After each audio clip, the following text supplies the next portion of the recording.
Hi, and welcome to On the Edge with Deneen Dias. Today, I get the privilege of talking with Gail Crosley at Crosley and Company. Gail, do you want to go ahead and introduce yourself, please? Will do. I started my career as a CPA and auditor in a large national firm, and I was actually in two national firms before I went on and did a complete career change and went into technology, into the growth disciplines, sales, marketing, and new product development or product management. And I started this particular practice after many years in technology to help CPA firms grow. And when I help them grow, I transform them into high growth environments. And one of the things I do is work with the CAS practices to drive growth and profitable growth, if you will, with the CAS practices. So this has a special place in my heart.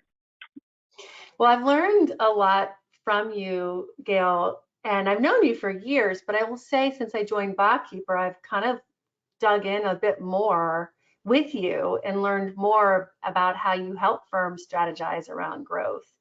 And so I'm really looking forward to the growth, and technology discussion today.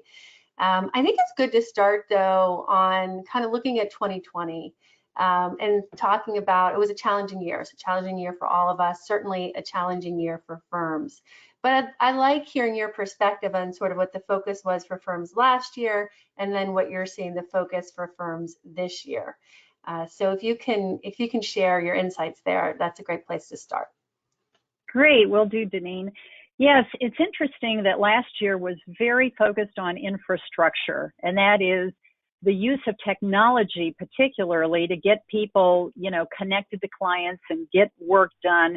And so it was very much a back room, I'll call it, the back room versus the front room. The back room is infrastructure, what we're doing to prepare to and to deliver business.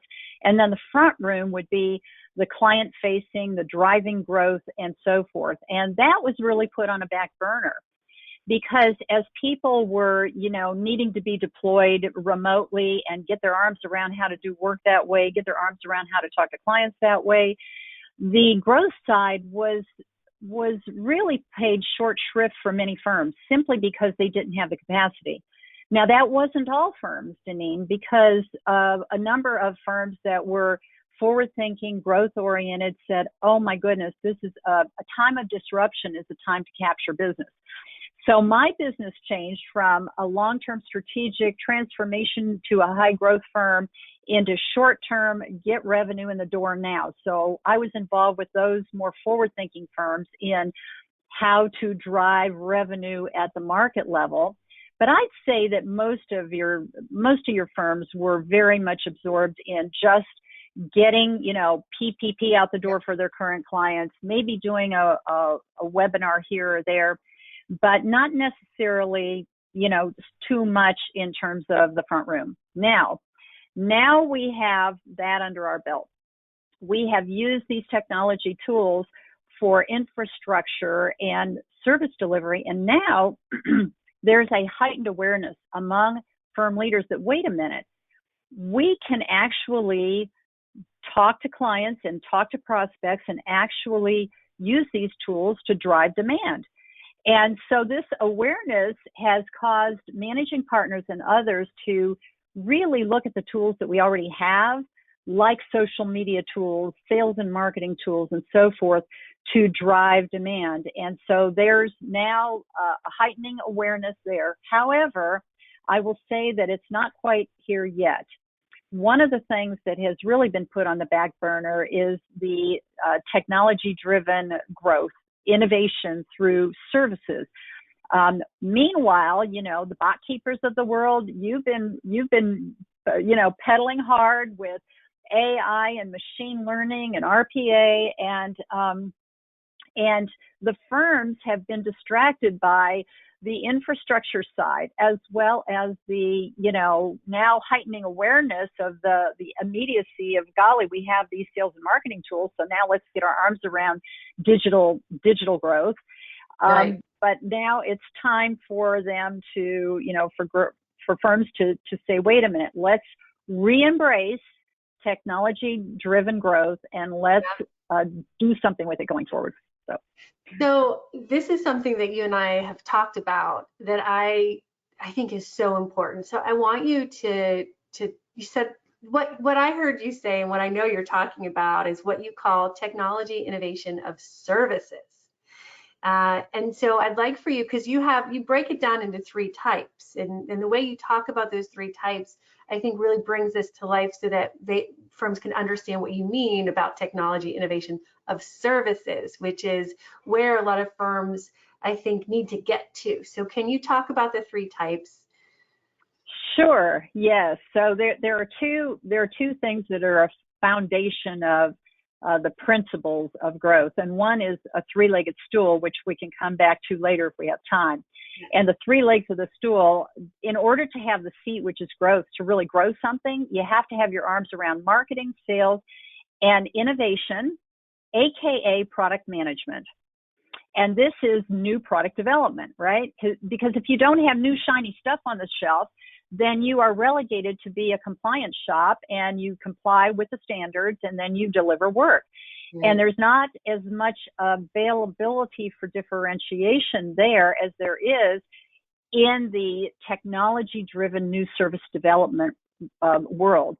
Now, when you look at the innovation of services, technology-driven services, you have really three types. And this framework is one of the things that I discovered. I think that you can't invent anything because it's already here, but it was discovered by me. And that is, when you are looking at technology innovation in the market-facing side, not the infrastructure side with, CRM and billing systems, you have type 0, type 1, and type 2. And type 2 services, I'll start at the top, are where you want to aspire for growth, because type 2 services are technology-driven services where you drive revenue. So it's new services or the enhancement of current services with technology where you can drive new revenue. Think scorecards,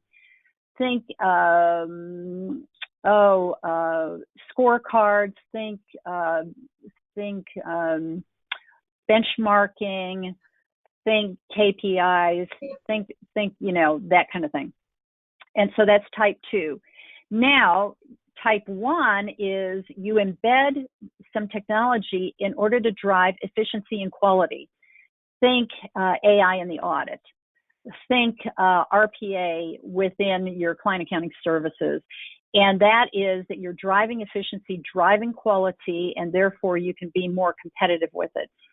Type 0 is the use of technologies which are in the services themselves, that are in the usage within the firm itself. Right.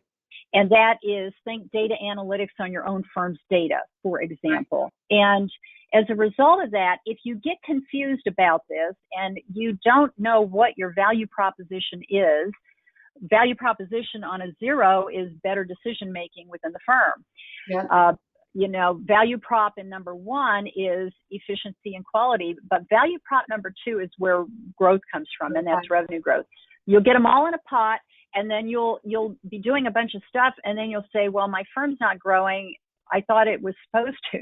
It's like, but you didn't do type 2s. You're down here at type 0 or type 1 only, and you stopped there and you didn't go to type 2. Yeah. Well, and so I've been reading some of the blogs on your website because I'm fascinated by this concept. And one of the things I just read last night was something you wrote entitled "When Technology Meets Service Lines." And the biggest, I think you're targeting within firms the CIO. That's the biggest champion that you're targeting at the firm to take the firm to this next step into that 2.0. But I like the way you talk about it. Typically the CIO is the Chief Information Officer, which is the tech person. But now we're seeing the Chief Innovative Officer. So I'd love for you to dig into that a bit. I will. So we have heretofore, since we've been in the back room with technology for years and years, and really have just come out of the back room into the front room with the development of the cloud and cloud services and the capability that the cloud gave us.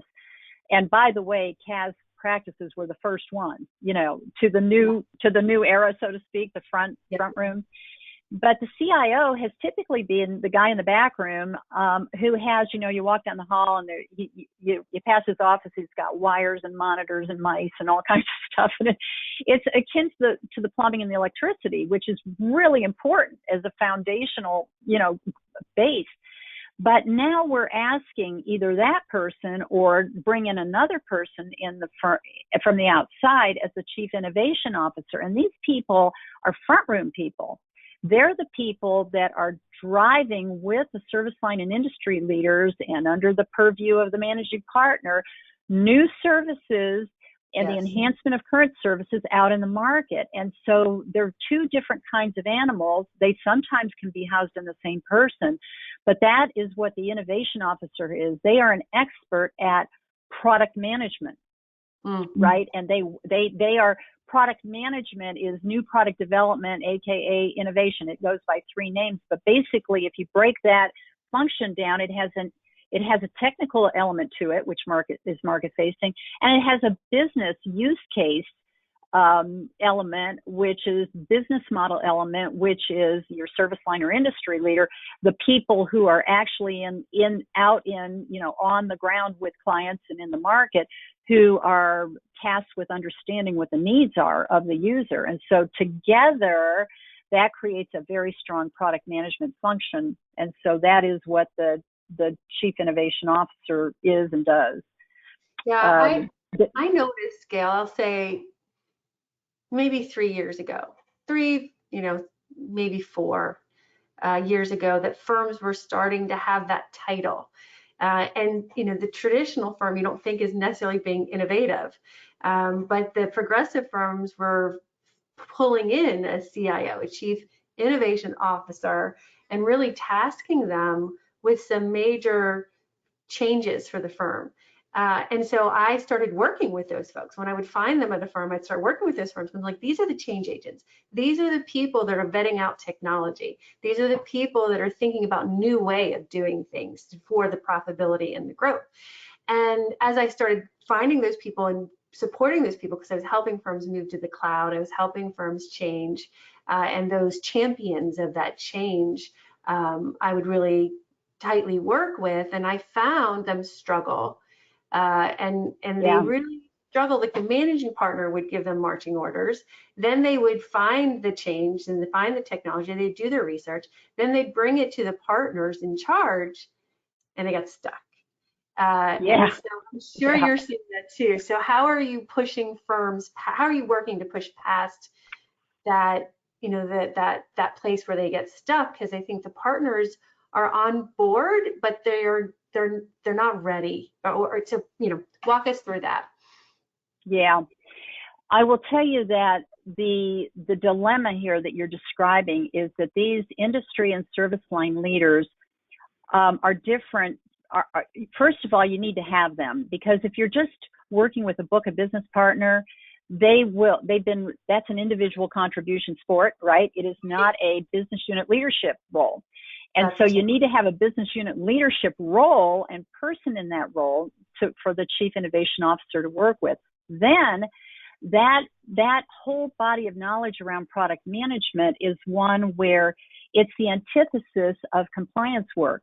So you have to take these industry and service line leaders, and they have a compliance mindset, which is calendar driven and responsive, and change their thinking into being an initiator, and to be a explorer, and and when you initiate and explore, that's when you get that mindset change in the leaders that say, wait a minute, I have to go and initiate in the market. I have to go and explore in the market what the use cases could be for these 6 technology enablers, find the right one, have the chief information officer helping me with that, vetting out the platforms like Botkeeper that could be the technical solution, and working together. And so a lot of the work that I do has to do with teaching these business unit leaders how to change their mindset, so that once that's changed, then they can open up to, okay, now what does product management mean?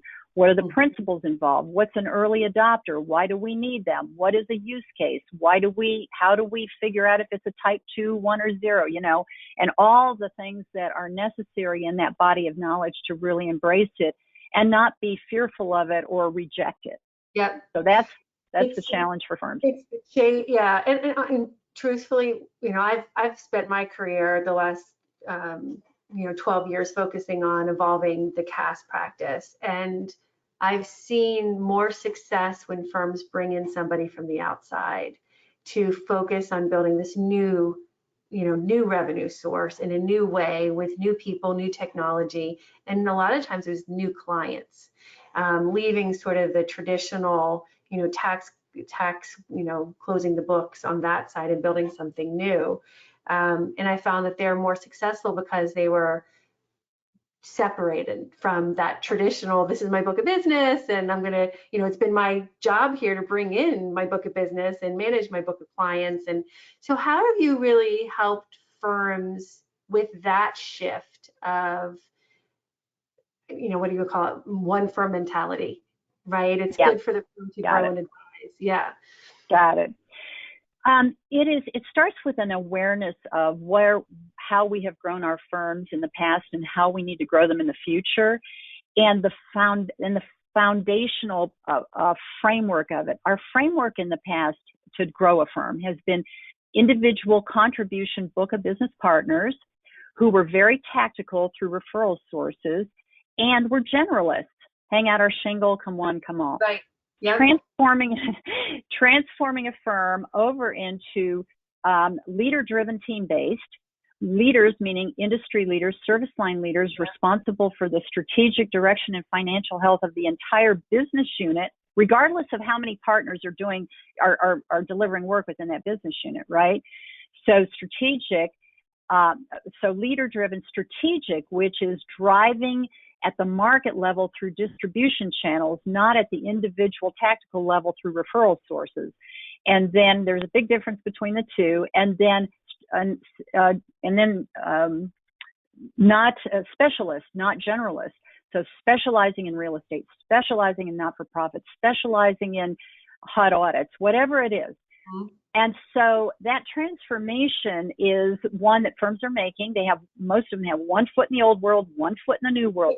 But once they get over here and they assign leaders to each chunk of the revenue of the firm, I call it segment leaders, the chunk which is audit, the chunk which is CAS, the chunk which is real estate, then what happens is, and you give them marching orders, which is CAS leader, you're no longer a book of business. You could be a book of business person, but you take off your book of business hat and you put on your CAS leader hat, and you are responsible as the president of the CAS business unit. And it's like a president of a company versus the salesperson or the delivery person in a company. It's the president. And you give them the marching orders. You're responsible for the strategic direction and financial health. That strategic direction means, where are we going? And are we going to use RPA? Are we going to use Botkeeper? Are we going to be on QuickBooks desktop forever? Right. Are we going to be writing checks? This is great. This is great. So I want to circle back onto something that you mentioned, because I wanted you to share your thinking. You said 6 enablers. So can you outline those 6? And then I want to talk about how you're working with those 6 in firms. Okay. So a few years ago, I actually started a minute of history here. About 6 or 7 years ago, I started working with CAS practices in the cloud. And I, like everybody else, knew that the cloud was incrementally something really cool, giving us more capability. I way underestimated the significance of it. The cloud has been the most significant thing that's happened to technology in our profession in years. And the reason is this: unlimited capacity, unlimited data capacity, unlimited data, having the data real time. That's the data. Yeah. Well, that's only one of the 3, because you can have the data, but if you don't have processing capability, you can't do anything with it.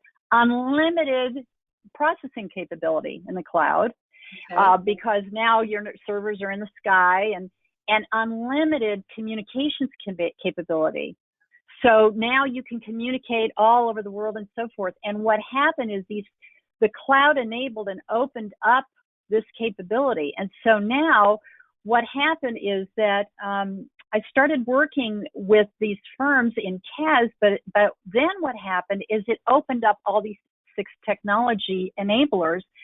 And I had to figure out what sequence are they most likely to be commercialized successfully, and put them in an order. And I worked with Alan Anderson on this, who some of you might know. But at any rate, Alan and I sat down, and what we came up with was this framework. The first thing out the door, data analytics. The second thing out the door, AI, artificial intelligence, machine learning. Then RPA came on the scene big time. It came from nowhere. My slides of 3 or 4 years ago, I didn't even have RPA on it, right? And so RPA, and now we have those 3. We also add to that cybersecurity, which is lagging behind those for various reasons. Then we have continuous audit and blockchain. So those are the 6, and that's the order generally that they're evolving in. Now, I'm working in all 6 of them, but blockchain, for example, is only touching some firms, not all, whereas data analytics is touching all firms. All firms are grappling with that. So yeah, those are the 6 technologies, and the way that I have been working with firms is I started a big shopping trip 6 years ago. You see, when I started my practice, which was 20 years ago, I had all this technology experience and I couldn't use it because I was a growth consultant to CPA firms, and technology was in the back room. I mean, there was no connect. Right. And then when this happened, it's like, hooray! I could take all my tech experience, embed it back in. So I started on a shopping trip, shopping for vendors, providers, consultants of all these 6 technologies, so that I would be prepared to help my clients and lead them and drive them. So now with my methodology of helping firms transform and working with industry and service line leaders, part of the required curriculum in my coaching is they have to go and do the work necessary to come back and eventually successfully commercialize these use cases. And so we go way back to, they have to start with researching the 6 technologies within their particular segment and all the way through. And so this is how I happened upon Botkeeper, that I was looking for various vendors who provided various things, and Botkeeper was way early to the party. I mean, way early with AI, machine learning, and RPA. Right. We touched 3 of the 6, yeah. Oh yeah, and you guys, and I saw this, and you were grabbing the market, and I'm like, so I have early clients that were using Botkeeper, and just the whole concept itself, so exciting. So as a result, I'm not a technologist. I didn't come up through the technical side, right? So I know that whenever I'm in a firm, I've got to find the chief innovation officer. Either they're in the firm or they got to go find a consultant. And I know pretty much all of them out here that could be their outsourced chief innovation officer. Oh, and wow. So there are about a dozen of them out here that come and can do that. And so I'll say, okay, call so-and-so. He's the one we need for this. I remember recently we were in the construction space with one of the technologies, and I said, go find somebody who can, we found somebody who could do this through our research, the segment leader, construction segment leader did, but we didn't know if it was a really good technology or not. So we brought in this chief innovation officer, consultant type guy, and said, go vet that technology out and come back and tell us what you think. And then once he gave it the good housekeeping seal of approval, it was good with me. The worst thing is for us to be wandering around as non-technical people, right. and, and not know what we're talking about. So. I mean, that's why firms work with experts like you, because then you've worked with so many firms in this space. You're seeing the common denominator, even though I love that you're verticalizing, because I saw firms do that a couple of years ago on the audit side and on the tax side, and just now I'm starting to see them do that in the client accounting side to verticalize, right? And what you're saying is, as you're working with each president, right, having a vertical focus, their technology, their tech stack, I don't love that term. I think that's an old Yeah. term. Their Uh-huh. technology should be different for each vertical. And then you're even Absolutely. pull in experts in that space, outsource that piece of it to find the right technology in that space. And I agree. I think that's where they look to you to help because they're so afraid of making the wrong decision or picking the wrong technology or making a mistake. And honestly, kind of gone are those days where it has to be perfect. If you want to innovate, you have to try, but at least they have Yep. experts like you that can bring in experts that can have a safer try. I'm watching the Well, time. I did want yeah. to respond, but I just wanted to check. So we've got 3 more minutes, and I could talk to Hmm. you about this forever. Um, is there any questions? If not, then I'll let you complete that thought. But Jella, is there any questions? Not last 3 minutes that anybody has while we have Gail's attention and expertise. Currently, there are no questions, but if you'd like to put one into the chat box, please feel free to do so. Okay, so I cut you off, Gail. Was there something you wanted to respond on that thought? Yeah, let me put a nice little bow around that. Yeah, when a industry or service line leader knows how to do it, then what happens is they know how to go out into the market and evaluate to determine use cases to inform which of the 6 technologies are relevant. They also are familiar with, through a chief innovation officer input, how what technologies might fulfill. And so it's a matter of drawing on resources of the Gail Crosleys of the world on the market facing side and how to look in the market and what to look for in each of the markets, and then how to work with a chief innovation officer type person that can vet out the technologies. And when you do that, you're not stabbing in the dark anymore. You feel Right. very confident because you're listening to the market and what the Right. market is telling you, and you're listening to the technologist and what the technologist is telling you. And that's when you get great comfort that of all the 6 technologies and all the 6 to 12 industries you could be working in, these are the ones that have the best market conditions, and these are the technologies that fit it. And when you do that, it makes beautiful, beautiful music. It really does.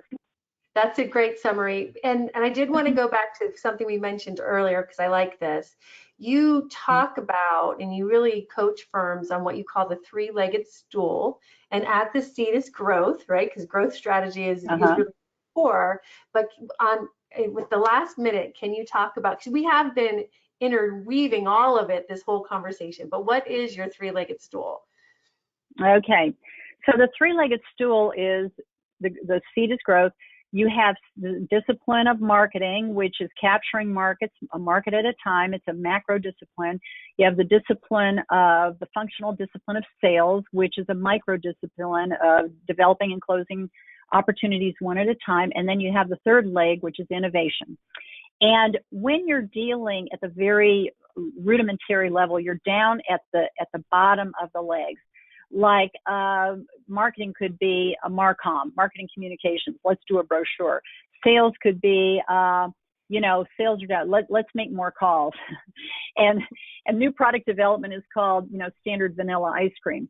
But as you move up toward the top of the stool, you get up to strategic growth at the seat, and these 3 things hook between, and you start noticing the connections between innovation and of services and the market and what it wants. And then you can, through early adopter programs, get your first sale. And so then this first sale can inform what you do in the market, and also that version 1.0 needs to be 2.0, and that informs Right. innovation. And so this is where you're working strategically among the 3, and that's how you get up to strategic growth. What I like about you too is I've worked with you because I've worked with you now. You've got a couple of firms working with Botkeeper, and I like how you really dig in to make sure that the technology is really helping. But because you're pushing firms to be responsive to, when you say market, I think clients. What are the clients looking for? And that's not the norm when I shouldn't say that, but firms kind of have done it the same way.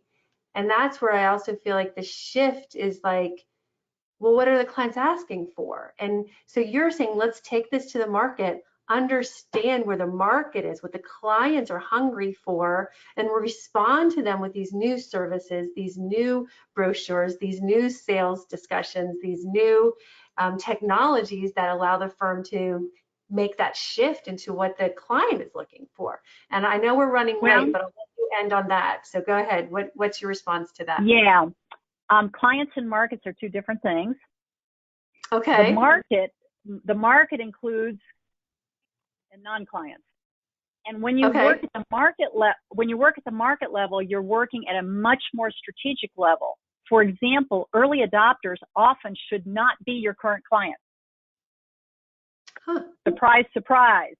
So Yeah. yes, when you're working at the market level, that means that you are busting out of your framework of, I'm working with clients and I'm only going to see what my clients want.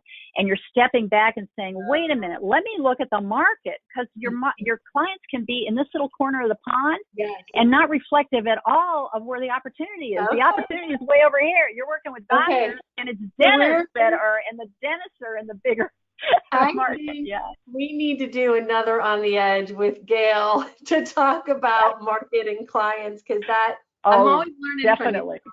I thank you so much. Great session. Oh, Thank you. you're welcome. Thank you so much. Bye-bye, audience. Thank you. Bye-bye.